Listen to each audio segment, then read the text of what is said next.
سابق جج supreme court justice retired مظاہر نقوی کا سیکرٹری جوڈیشل کونسل کو خط، کہا میں 10 جنوری کو مستعفی ہو چکا، جسے صدر نے منظور کر لیا۔ آئین، قانون اور عدالتی فیصلوں کے مطابق ریٹائرڈ ججز کے خلاف کارروائی کونسل کا دائرہ اختیار نہیں۔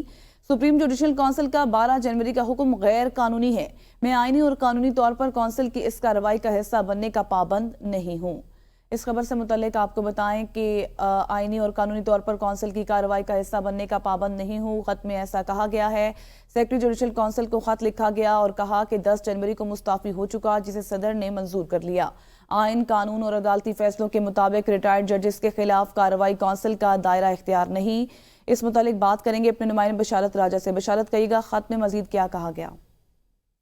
جی، سابق سپریم کورٹ جسٹس ریٹائرڈ مظاہر نقوی نے سپریم جوڈیشل کونسل کو خط لکھ دیا ہے۔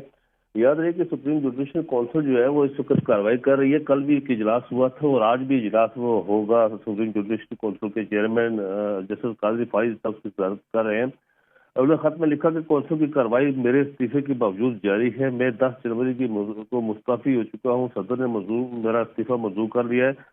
صدر میرا استعفیٰ کی منظوری کا نوٹیفیکیشن آفیشیل گزٹ میں بھی شائع کر چکے ہیں۔ آئین، قانون اور عدالتی فیصلوں کے مطابق ریٹائرڈ ججز کے خلاف کارروائی کونسل کا دائرہ اختیار نہیں۔ خط میں انہوں نے یہ بھی لکھا کہ بہت شکریہ بشارت راجہ، اس متعلق آپ اپڈیٹ کر رہے تھے۔